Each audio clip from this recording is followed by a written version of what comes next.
Muy bien, hermanos. Vamos a estar revisando las aplicaciones de la predicación del domingo pasado. Como todos saben, nuestro hermano Joseli estuvo predicando la palabra del Señor y el texto involucrado está en Santiago, capítulo 3, del verso 13, perdón, al 18. Voy a dar lectura. Dice: ¿Quién es sabio y entendido entre ustedes, que muestre por su buena conducta sus obras en sabia mansedumbre? Pero si tienen celos amargos y ambición personal en su corazón, no sean arrogantes y mientan así contra la verdad.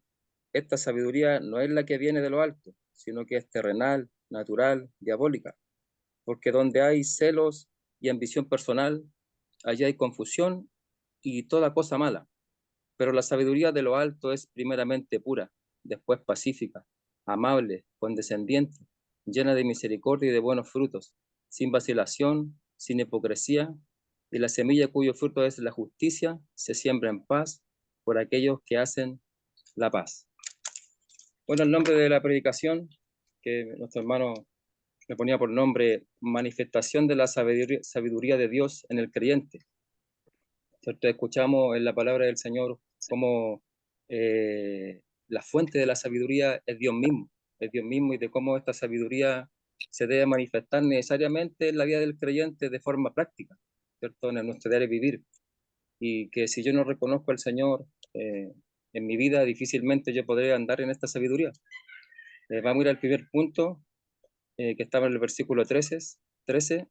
eh, lo voy a leer para así ya dar paso a la aplicación a mi hermano José y también a mi hermano Patricio. El versículo 3 dice: ¿Quién es sabio y entendido entre ustedes, que muestre por su buena conducta sus obras en sabia mansedumbre? ¿Cierto? Solamente antes de darle el paso a mi hermano José Luis, quiero destacar lo que él decía en una parte de la aplicación. Lo voy a leer, dice, que me llamó mucho la atención. Dice: muchos creyentes creen tener sabiduría solo por el hecho de saber muchas cosas, entre ellas la palabra de Dios, pero olvidando que la sabiduría de lo alto es más que solo conocimiento, es conocimiento llevado a la práctica. Así que le doy el paso, hermano José Luis, ¿qué nos puede decir en ese primer punto?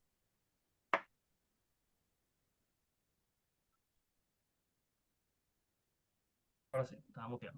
Amén, hermano. Sí, es importantísimo tener claro ese punto, porque a veces nosotros, obviamente, nuestra mente es más contemporánea y en base a cómo, obviamente, nosotros entendemos el concepto de sabiduría, normalmente lo interpretamos de esa manera, como una persona que puede tener buenas capacidades de razonar, puede tener inteligencia, puede tener muy buenos conocimientos.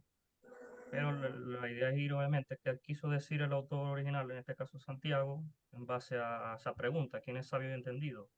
Entonces es importante ver que para la mentalidad de ellos, como enfatizamos, como se enfatizó en la prédica, la raíz de la palabra original en hebreo de sabio es hokma, y esa palabra quiere decir eso, una sabiduría que es llevada a la práctica. O sea, entonces eso es lo que esa persona tenía en mente, o sea, Santiago, mejor dicho, y eso es lo que nosotros tenemos que entenderlo ahora, que la sabiduría parte por allí. O sea, no solamente un conocimiento que yo pueda tener, que es válido, obviamente es bueno, conocer de muchas cosas y tener un buen manejo de información, pero más que todo eso es poder utilizar esa información y aplicarlo a la vida cotidiana, a la práctica. O sea, porque ahí es donde produce un fruto y donde genera bendición en la vida, obviamente, personal y más en todas las demás personas que nos rodean. Entonces eso es importante entenderlo para poder ir profundizando sobre este tema de la sabiduría. Por ahí puedo comentar ese punto. No sé si Amén. Pato tiene. Amén, hermano. Hermano Patricio, Patito. Buenas noches, iglesia. Hola, hermanos. Sí, pensando en lo que es respecto a la aplicación y a lo que se nos enseñó el, el día domingo. Bueno, vemos que cuántos de nosotros no hemos conocido a gente sabia a lo largo o gente que se dice ser sabia o de mucho conocimiento, de mucha lectura, de muchos libros. Sin embargo, esa sabiduría a veces no se plasma en sus actos, no se plasman en su diario vivir, en su vida, en su familia, inclusive en su trabajo. Entonces, Personas quedaron sin suministro eléctrico por 16. José, ¿tú puedes ahí? Ahí sí. Entonces, bueno, como le estaba diciendo, ¿cuántos de nosotros conocemos a personas así? Entonces, es importante que nosotros conozcamos o en lo que nosotros conocemos de la palabra del Señor, también debemos plasmarlo en nuestras vidas, también debemos plasmarlo en cada cosa que nosotros hacemos. No basta solamente con saber, no basta solamente con ser alguien sabio, alguien muy letrado, o alguien inclusive que lee muchos libros si nuestro diario vivir no tiene relación con ello. Entonces, bueno, también una persona sabia hace, hace también conducir actos de paz, actos que, no sé, si hay un problema, no genera más conflicto, no genera más incertidumbre, sino que genera paz. Y vemos, bueno, en Mateo 5:9, donde dice, bienaventurados los que procuran la paz, pues ellos serán llamados hijos de Dios. Entonces nosotros como cristianos no solamente debemos pedirle a Dios sabiduría, sino también debemos vivir en base a lo que nosotros sabemos. Amén. Amén. Recordemos, hermanos, que estamos repasando el primer punto de la predicación, que tenía por nombre una pregunta de análisis. Una pregunta de análisis. Siempre para el hebreo la sabiduría siempre es práctica. Vemos en Proverbios nosotros que el hijo sabio honra a su papá, a su mamá, ¿cierto? Pero tiene que ver con una acción, no con un mero conocimiento. Bueno, yo pensaba un poco en los falsos maestros, estos falsos maestros que muchas veces tienen esta apariencia de hombres sabios, de sabiduría, de inteligencia, como ellos tienen la capacidad de hacer que la gente los escuche, su forma de hablar, su forma de no sé, son elocuentes, pero nos damos cuenta también que aun cuando ellos están arriba de los escenarios, de los púlpitos, estos falsos maestros tienen esa forma de pararse, de mirar, y aún en su tono de voz nosotros vemos quizás como orgullo, así como que yo me las sé todas, ¿cierto? No vemos humildad, y si no hay humildad no es una sabiduría práctica, ¿cierto? A veces nosotros también muchas veces admiramos a personas que, no sé, tienen mucho conocimiento. Pasa mucho que los profesores de universidad, que los alumnos tienden a admirarlos mucho. Dicen, no, este profesor sabe mucho, es seco, dicen algunos. Pero nos damos cuenta que cuando tienen que dar una opinión, por ejemplo, moral, o vemos sus estilos de vida, nos damos cuenta que están muy lejos de la sabiduría de lo alto, que están muy lejos, están apartados del Señor, y esa sabiduría no, dice la palabra, según el texto que estamos compartiendo, que es terrenal, que es diabólica incluso. Entonces, que Dios nos ayude, hermanos, que Dios nos ayude a poder discernir entre la sabiduría de Dios, que tiene que ver con la práctica en mi vida, y entre la sabiduría que es del mundo. Así que nuestro segundo punto de la predicación estaba desde el verso 14 hasta el verso 16. Lo voy a leer. Se llamaba la sabiduría terrenal. Del verso 14 al 16 dice, pero si tienen celos amargos y ambición personal en su corazón, no sean arrogantes y mientan así contra la verdad. Esta sabiduría no es la que viene de lo alto, sino que es terrenal, natural, diabólica. Porque donde hay celos y ambición personal, allí hay confusión y toda cosa mala, ¿cierto? Esta sabiduría terrenal se caracteriza, como bien decía nuestro hermano José en la predicación, por actuar por ambición personal, eh, porque tiene celo, hay confusión, ¿cierto? Esta sabiduría se enfoca solamente en buscar lo de este mundo. Sí, Y al final es una sabiduría diabólica. Así que te doy el paso, hermano José, ¿qué nos podrías decir en este punto? Sí, hermano, es así, o sea, esa sabiduría se concentra, como bien vimos allí en el versículo, o su fuente principal es que es terrenal, natural y diabólica. O sea, la persona, como comentamos, se comentó en la predicación, su mirada siempre está puesta en este plano material, simplemente buscando alcanzar lo mejor, el bienestar personal, tener buenas finanzas. O sea, que nada de eso es malo en sí. El problema sería si lo vemos o tomamos la misma actitud que tomó, por ejemplo, el joven rico, que también lo mencionamos. O sea, ese joven que prefirió poner el amor a su dinero antes que poner al Señor en primer lugar y seguirlo. Entonces ahí donde estaría el principal problema, cuando nuestro afán es ese. Y cuando se trata de las cosas del Señor, como que no nos da recelo, como que buscamos un pero, pero para las cosas que nos benefician económicamente, ahí sí de una vez accionamos, hacemos lo que tengamos que hacer. Entonces, en ese sentido, estaríamos obrando de forma terrenal. Y natural sería, como se comentó también, que una persona que básicamente las emociones es la que lo guía. O sea, la emoción del momento, cómo me sentí yo, tomé la decisión sin ni siquiera meditar, ni siquiera haber orado, haber buscado la dirección del Señor, que esa es la diferencia. O sea, el natural no está conectado espiritualmente al Señor en ese sentido, sino que toda la decisión que toma es exclusivamente por su impulso, como prácticamente un animal, que también así lo traduce en otras versiones. La Reina Valera, si mal no recuerdo, dice, ve natural, dice animal. O sea, un animal es netamente impulsado por su impulso, o sea, por cómo está diseñado. No hay un propósito detrás de por qué él hace lo que hace. Simplemente es un animal que se mueve así. Pero nosotros tenemos la dirección del Espíritu Santo para saber tomar decisiones sabias en los momentos oportunos y en situaciones que a lo mejor no tengamos como una salida clara, porque hay situaciones que son muy complejas en la vida y el Señor ahí nos ayuda, nos abre esa puerta, nos da sabiduría. Que como también comentamos, hay que orarle al Señor y pedirle eso. Si en algún punto nos está faltando, estamos necesitando una dirección de Dios específica, que no sabemos qué hacer, porque verdad que es complicado tomar una decisión, ahí donde el Señor nos ayuda a través de su Espíritu. Para eso lo tenemos a él allí para orar. Y Él sabe, o sea, nuestras necesidades y sabe lo que es mejor para cada uno de nosotros. Entonces no debemos tener esa mentalidad o tomar la decisión sin nunca consultar con el Señor, porque obviamente vamos a recibir consecuencias de eso.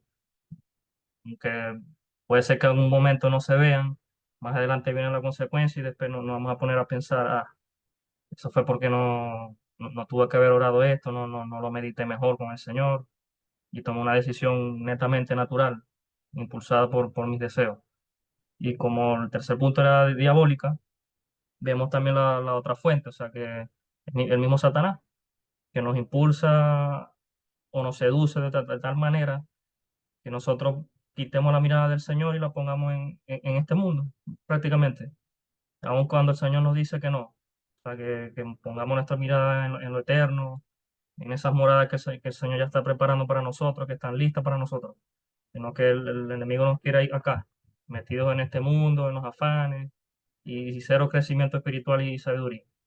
Entonces es importante analizarnos cada día, ir viendo nuestras actitudes, si es que estamos tomando decisiones o pensando con alguna de estas tres características, o sea, de forma terrenal, natural o diabólica.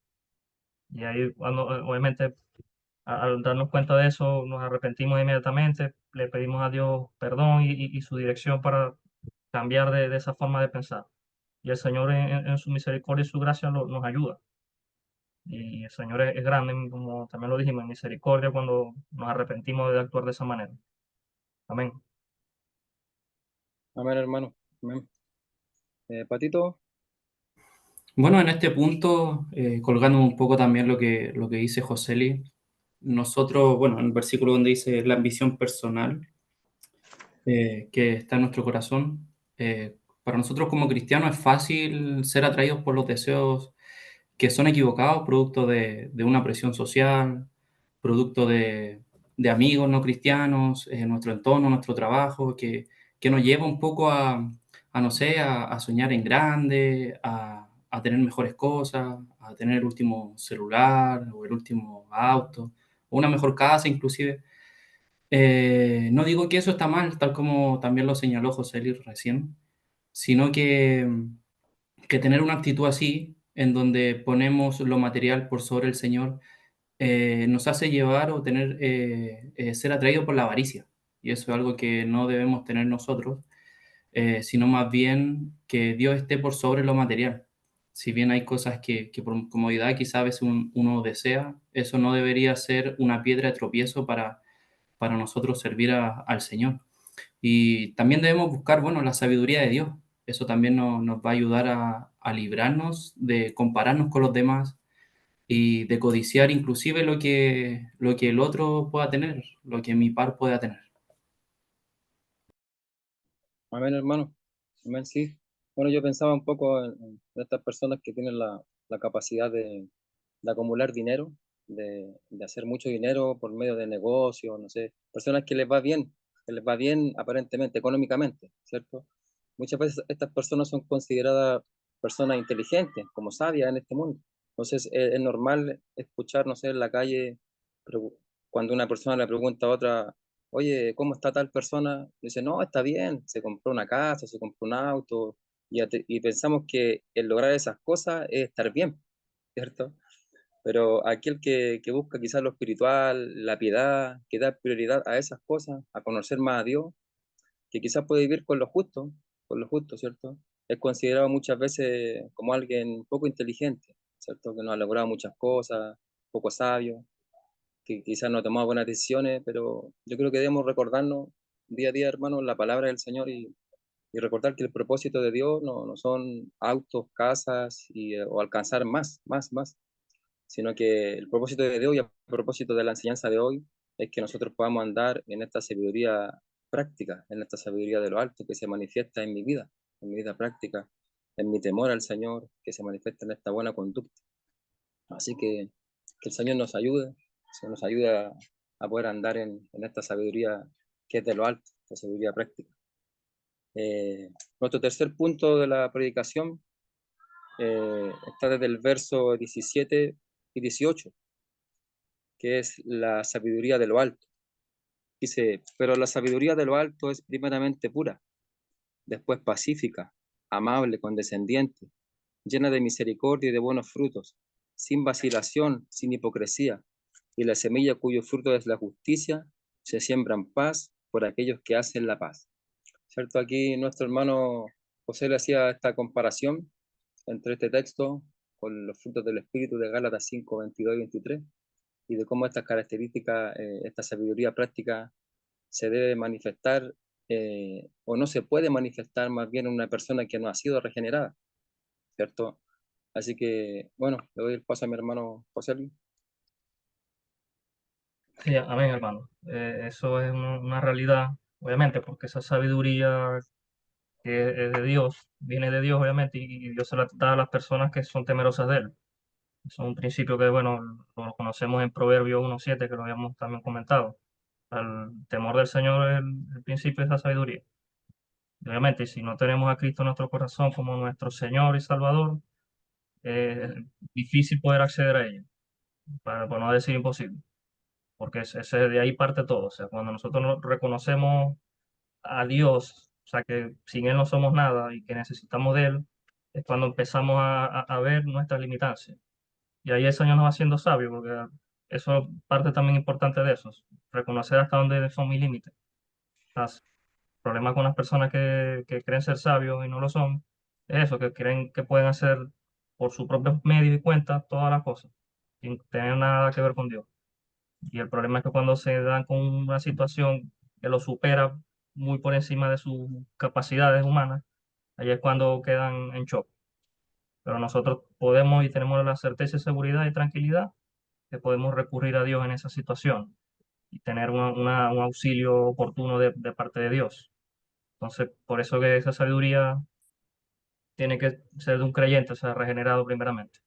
Y como empiezan a numerarse las características, dice que es pura, en el sentido de que obviamente no hay una mezcla con las cosas de este mundo, ni con la inmoralidad, ni con nada que sea contra a la santidad de Dios. O sea, nosotros tenemos que vivir una vida acorde a eso que estamos profesando. O sea, si yo soy un cristiano y me estoy santificando día a día, tengo que manifestar en esa sabiduría, ese carácter y esa pureza, porque si no, nos sería algo que sería como, ¿cómo sería la palabra? Se me fue, como contradictorio. Decir, no, yo soy sabio, tengo la sabiduría de Dios, pero la gente visualmente puede ver mi comportamiento y no tengo nada de pureza. O sea, vivo mezclado con el mundo, o sea, haciendo todo lo del mundo. De hecho, un comentario que también leí, que no lo dije en la prédica, hablaban de ese tema, ¿no?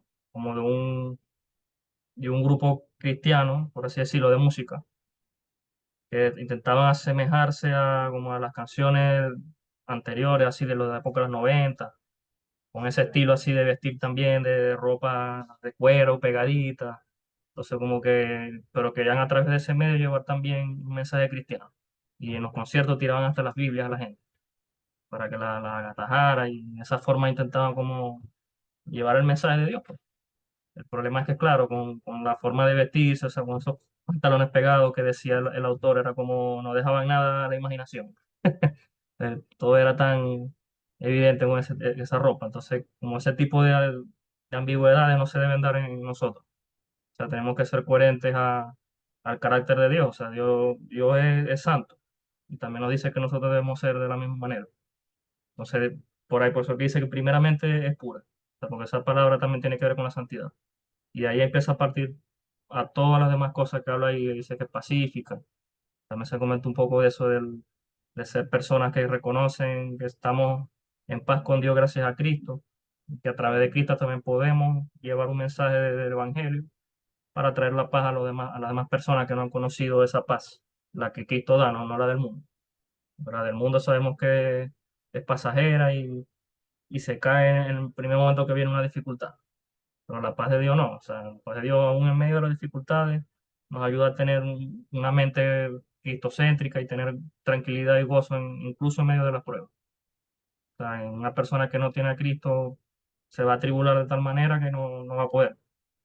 Entonces ahí empieza el tema del ser pacífico también, en el sentido de no ser una persona problemática, llevándolo ya a lo práctico. O sea, no voy a andar en mi trabajo, en mi casa, o sea, buscando problemas con todo el mundo.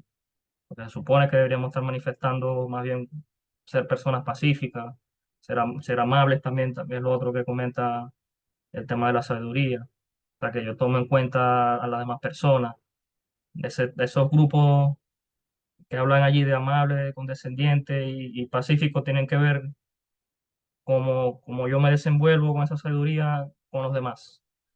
O sea, eso afecta a las demás personas, así que yo sea pacífico, porque va a traer paz al alrededor y va a traer paz también a las demás personas con nuestra forma de actuar. Tenemos también un ejemplo claro con José, por ejemplo, o sea, una persona que a pesar de todas las dificultades que él vivió, o sea, todas las cosas malas que le pudieron pasar, les pasaron a él todas, así, una por una. Y ahora, a pesar de todo eso, manifestó un carácter íntegro, de paz, o sea, donde él llegaba, en vez de buscar conflictos, buscaba ver a solucionar, buscaba ver a servir, buscaba ver a bendecir. Y eso por eso que todo el mundo lo quería, a José, hasta llegar incluso a ese cargo de gobernador de Egipto. Entonces, es por eso, porque es una persona que es fácil de querer así, por así decirlo. ¿Por qué? Porque su forma de comportarse hace que sea grato estar cerca de esa persona y toma en cuenta a los demás, por eso que amable también tiene que ver con cómo nos desenvolvemos con las demás personas. O sea, si nosotros no tomamos en cuenta las opiniones de los demás o estamos, por ejemplo, trabajando acá como hermanos en la iglesia y se va a hacer una actividad en específico y nadie se pone de acuerdo, o no, porque yo soy el que tengo más antigüedad, o porque el hermano es el diácono, porque el pastor, o sea, eh, y entonces ahí nunca iba a haber como una verdadera coinonía o una unión, una sabiduría de Dios, porque la idea es que todos podamos aportar en lo que el Señor nos ha dado, ¿no? Y ser condescendiente también es importante, o sea, que en una persona que no es precipitada a tomar opiniones rápidas, o conoce una persona y en 3 segundos ya se hace una imagen de la persona y ni nunca habla con él. O sea, no sé, o cualquier situación que vea, juzga inmediatamente. Y no debemos ser así, debemos analizar primero, orar al Señor. No somos personas que tenemos que estar tomando acciones, ni mucho menos jugando a nadie de forma precipitada. Entonces hay que ser también condescendiente en ese sentido. No sé si los hermanos quieren aportar algo más allí en esos 3 puntos. Patito, Sí, bueno, en mi caso me gustaría detenerme en el versículo 18 donde dice cuyo fruto es la justicia, en donde nosotros vemos que tiene que ver cuyo fruto es la justicia y más bien se relaciona con las obras, pero no cualquier obra, sino con buenas obras, con las obras que provienen de alguien que ha sido alcanzado por el Señor, de alguien que ha sido salvado por Él. Entonces nosotros debemos, como cristianos, debemos buscar primeramente la paz del Señor, no la paz de esta tierra, tal como mencionó recientemente José Luis, no esa paz que busca el mundo, que es meditar, que es respirar de cierta forma, sino buscar la paz del Señor, directamente buscar la paz del Señor y que nosotros a través de esa paz del Señor podamos en nuestro ambiente también generar esa paz y ser sabios, no ser conflictivos ni nada de eso, sino que ser una persona prudente, un cristiano prudente, una persona que genera paz. Y eso. Amén, amén. Así como para un inconverso, un no creyente, es muy difícil andar en esta sabiduría. De la misma manera, para los que hemos sido alcanzados por la gracia del Señor, sí es posible que podamos manifestar este tipo de sabiduría, pero tenemos que pedírsela a Dios, tenemos que rogarle, tenemos que arrepentirnos, tenemos que esforzarnos. Esto pensaba al meditar en este texto, cómo el Señor nos confronta a través de su palabra, ¿cierto? Y de cómo muchas veces nosotros estamos, pero tan lejos de esta sabiduría práctica, hermano. Y bueno, tenemos que arrepentirnos, rogarle al Señor que nos dé esta sabiduría. Creo que en el contexto laboral, en nuestros trabajos, donde tenemos siempre la oportunidad de testificar, ¿cierto? Y de mostrar esta sabiduría práctica, ¿cierto? En mi forma de trabajar, en mi forma de ser, para poder así también dar testimonio del Evangelio, para poder predicar. Solo yo quería hacer énfasis en una característica de esta sabiduría de lo alto, que el texto dice que tiene que ser sin hipocresía, ¿cierto? Entonces él daba el ejemplo, nuestro hermano en la predicación, de cuando Pablo reprende a Pedro, ¿cierto? Él estaba actuando de una forma no sincera, hipócrita, era de condenar. Entonces, yo debo ser el mismo, hermanos, en la iglesia, en mi casa y en mi trabajo. En todo lugar, tengo que ser la misma persona. Yo no debo tolerar ni participar en conductas pecaminosas en mi trabajo solo por estar bien con mi jefe, con mis compañeros, ¿cierto? Debo procurar siempre agradar al Señor y manifestar esta sabiduría práctica, ¿cierto? Que caracteriza a los hijos de Dios. Así que eso, quería terminar leyendo un versículo. No sé si quieren agregar algo más antes de terminar, hermano José Luis, o Patito, o ahí está bien. Sí, sobre ese mismo versículo, el 18. Y ese comentar, bueno, un poco añadir a lo que también dijo el Pato, sobre el fruto de esa justicia que indica el versículo 18, que básicamente, ¿cuál sería el fruto? Un carácter que es aprobado por el Señor, o sea, en buenas obras. Si se recuerdan, también hablamos de que todo ese contexto de esta sabiduría descansa también en el tema de la fe. O sea, y la fe genuina no es una fe que es simplemente intelectual o yo creo en el Señor y ya, o sea, pero no hay una evidencia visible de esa fe que yo tengo. Entonces, obviamente, se manifiesta en buenas obras la fe, igualmente la sabiduría.